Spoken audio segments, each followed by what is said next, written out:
side, women at the other. This is normal. This is a early to pre-industrial system.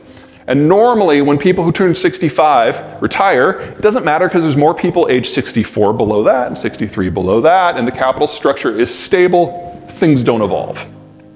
But this isn't what we look like anymore. And the issue is globalization. At the end of World War II, the Americans changed the way the world works.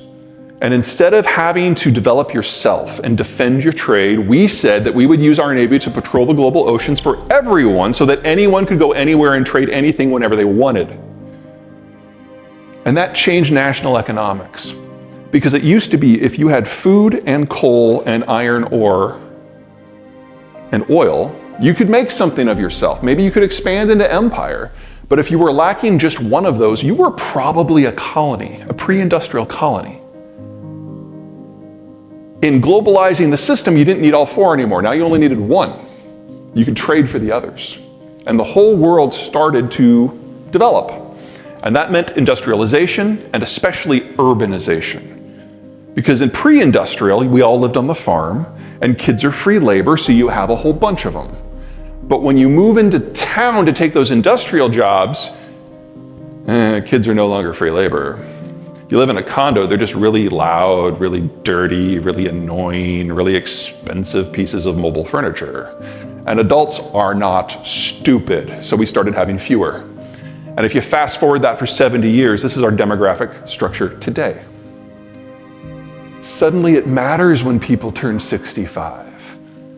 The baby boomers are the largest generation we have ever had. And on average, they turned 65 last quarter. It's done.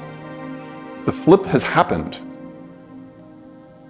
Now, when you change your investment portfolio to make it safer for you, that means that capital is no longer available for everyone else.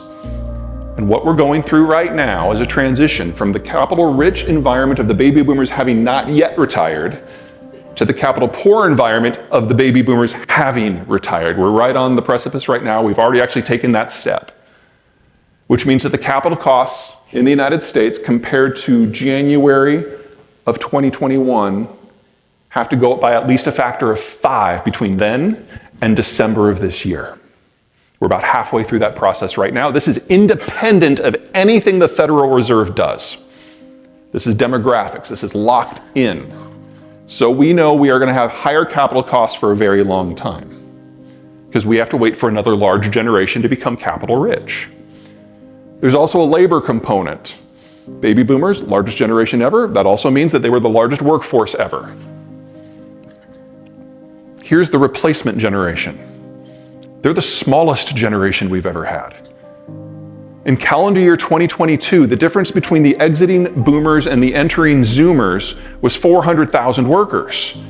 That number is going to go up each and every year for the next 12 until peaking in 2034 at about 900,000. How do we know? They're already here. They're already born. We know exactly what the outflow and the inflow year by year is for the next 20 years. We have to wait if we want this to get fixed. How long? Well, take a look at this. Now, here are the big four economies. And this is what really matters to the United States. These are the millennials. Second largest generation ever. Which means when they hit 55, which is not that far off, I can't wait for millennials to have midlife crises, the capital situation will fix itself. That's 2034. And when the millennials' kids enter the workforce, large generation generates a large generation, the workforce situation will get better. That's 2044. We just have to wait 10 years for finance to fix itself and 20 years for labor to fix itself. That's all we have to do. Wait, just a decade or two. But look at everybody else. Look, check out Germany. They hit a terminal position with their demography 40 years ago. It's not that they're running out of children. That happened back in the 90s. They're now running out of working age adults. The German industrial model was always going to collapse this decade. The Ukraine war is just speeding it up. And then there's China. This was already the world's fastest aging workforce. And we now know that this data is wrong. The Chinese are now admitting publicly that they overcounted their population by at least 120 million. And all of the missing millions would have been born since the one-child policy was adopted 40 years ago, which means that all the missing millions are under aged 40, suggesting that these yellow bars don't even exist. This is not a country in demographic decline. This is a country in the advanced stages of demographic collapse.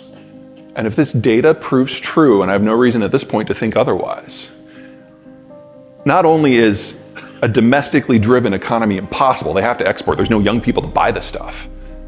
Not only are we seeing their labor costs now triple of what they are in Mexico, that's not projection, that's where it is today.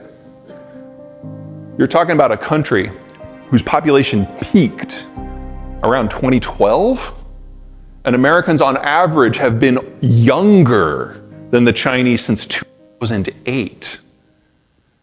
This is a system that will not last the decade, just by the numbers. Don't rely on China for anything. It's not going to be there much longer. Oh, thank God. There were a lot of things about Donald Trump I was not a fan of. NAFTA 2 negotiated when it was, how it was, and with who? Brilliantly done. This is the healthiest demography, not just in the rich world, but among their own peer class. This is better than Turkey, better than India, better than Brazil. And courtesy of NAFTA 2, all the hard work on that is done, it's implemented. This is our primary trading partner, and it will be for the rest of the lives of everyone in this room. This is the partner you want. This is the partner we have. All right, a little bit more on energy. This is total investment into all oil and all gas from all government and all private. Now, back in 2014, at the peak there, a narrative took hold that fossil fuels were done, and not for environmental reasons, for financial reasons. The logic is that if it takes 3 to 8 years from the point of investment for a new field to come online, and then another 5 to 15 years of operation for that field to break even and pay back the initial investment. Well, if the goal is to be carbon neutral by 2040, we're already too late. Why would you put your money into a project that you know you'll never break even on? Now, there's a freight train of logical disconnects in that argument, but it took hold in the financial centers in New York and London and the rest. And we got something called ESG. Now, luckily, what is true for the average is not true for each individual piece. And there's one individual piece that matters more than the rest. I like to call this the checkbook map, because every dot is someone who has paid their power bill.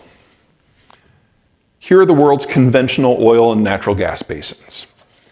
In one snapshot, this is the agony of globalization, getting the energy from where it's produced to where we actually live. But here's where the commercially viable shale is. There are 20-odd reasons why American energy is fundamentally different from energy everywhere else. This is by far the most important one, considering the issues of the day.